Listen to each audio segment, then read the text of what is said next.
Now, on the contrary, principle number 6, your spiritual gift is not more important or more valuable than someone else's spiritual gift just because it is different. Notice what Paul says here in verse 21. The eye can never say to the hand, I don't need you. The head can't say to the feet, I don't need you. So just because I have a speaking gift, I can't look to the person who does not have a speaking gift and say, you know what, your gift is insignificant, man. We don't need you. The body of Christ, the church, can move forward and function without you. Paul says God has designed this thing in such a beautiful way that every single part of the body comes together and works properly. So let me say it this way. Have you ever stubbed your pinky toe, or have you ever had a toothache? These are two parts of the body that are normally small, insignificant. We don't pay any attention to them. They're not out front and center like somebody's biceps or their face or their hair, but they are very important, because whenever you have a toothache or your pinky toe hurts, your whole body does not function well. In the same way, unless all of us come together and use our spiritual gifts, the body of Christ will not function properly. Principle number 7, spiritual gifts ought to be encouraged and supported by others.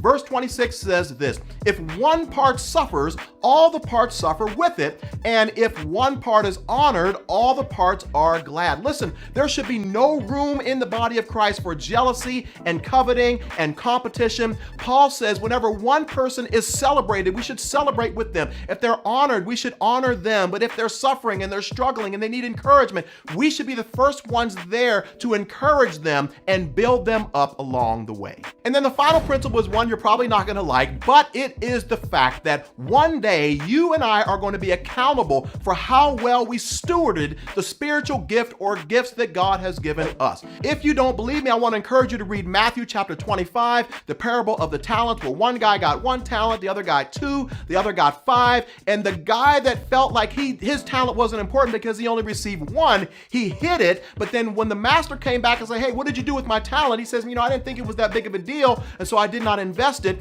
And the Bible calls him a wicked and lazy servant. In the same way, my friend, I want you to take this seriously, and I want to challenge you. If you are not using the spiritual gift that God has given you, I want to suggest that you are not in God's perfect will for your life, because God has given you a gift. He's given you something special and something unique that you can contribute to the body of. You die.